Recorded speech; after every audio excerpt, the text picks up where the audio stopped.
Hello, ನಾನು ನಿಮ್ಮ ಚಂದ್ರಮೌಳಿ ಕಣವಿ.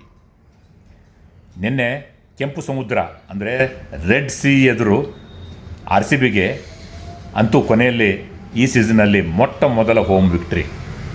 ಅತ್ತ ರಾಜಸ್ಥಾನ್ ರಾಯಲ್ಸ್ ಸತತ 3ನೇ ಬಾರಿಗೆ ಅವರಿಗೆ ಕೈಗೆ ಬಂದ ತುತ್ತು ಬಾಯಿಗೆ ಬರಲಿಲ್ಲ.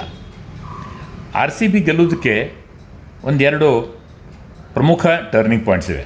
ಅದೇನೆಂದರೆ ಓವರ್ ನಂಬರ್ 10ನಿಂದ 15ವರೆಗೂ ಅಂದರೆ 5 ಓವರ್ಗಳಲ್ಲಿ ವಿರಾಟ್ ಕೊಹ್ಲಿ ಹಾಗೂ ದೇವದತ್ ಪಡಿಕ್ಕಲ್ ಗಳಿಸಿದಂಥ 72 ಮ್ಯಾಗ್ನಿಫಿಷೆಂಟ್ ರನ್ಸ್ ಹಾಗೂ ಬೌಲಿಂಗ್ನಲ್ಲಿ 19ನೆಯ ಡಿಸಿಸಿವ್ ಓವರ್ ಬೌಲ್ ಮಾಡಿದಂಥ ಜಾಸ್ ಹೇಜಲ್ವುಡ್ ಅವರ ಓವರ್.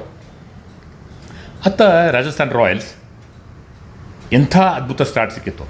ಮೊದಲ 8 ಓವರ್ಗಳಲ್ಲಿ 100 ರನ್. ಆಗ ಚಿನ್ನಸ್ವಾಮಿ ಸ್ಟೇಡಿಯಂನಲ್ಲಿ ಪಿನ್ ಡ್ರಾಪ್ ಸೈಲೆನ್ಸ್, ನಿಶ್ಶಬ್ದ.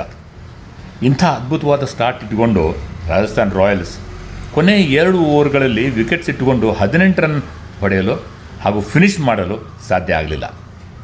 ಇನ್ನು RR ಕ್ಯಾಚಿಂಗ್ನಲ್ಲಂತೂ CSK ಒಂದಿಗೆ ಕಾಂಪೀಟ್ ಮಾಡ್ತಾಯಿದೆ. ಓಕೆ, ಇನ್ನು RCBಗೆ ಮುಂದೇನು? ಇನ್ನೂ 5 ಮ್ಯಾಚ್ ಬಾಕಿ ಇವೆ. ಅದರಲ್ಲಿ 3 ಹೋಮ್ 2 ಅವೇ ಮ್ಯಾಚಸ್. ಈಗ ಈ 5ರಲ್ಲಿ 2 ಗೆದ್ದರೆ ಸಾಕು, RCB ಪ್ಲೇ ಆಫ್ಗೆ ಕ್ವಾಲಿಫೈ ಆಗುತ್ತದೆ. ಆದರೆ ಇನ್ನೂ ಹೆಚ್ಚು ಮ್ಯಾಚ್ ಗೆದ್ದು ಟಾಪ್ 2ಅಲ್ಲಿ ಬರೋದಕ್ಕೆ RCBಗೆ ಒಂದು ಗೋಲ್ಡನ್ ಅಪಾರ್ಚುನಿಟಿ ಇದೆ. ಏಕೆಂದರೆ ಇನ್ನು ಉಳಿದ 5 ಮ್ಯಾಚ್ಗಳಲ್ಲಿ ನಾವು 3 ಮ್ಯಾಚ್ಗಳನ್ನು ಲೋಲಿ ಪ್ಲೇಸ್ಡ್ CSK, SRH ಹಾಗೂ KKR ಮೇಲೆ ಆಡಬೇಕು. ಓಕೆ, ಹಾಗಾದರೆ RCB ಟಾಪ್ 2ಅಲ್ಲಿ ಬರುತ್ತಾ?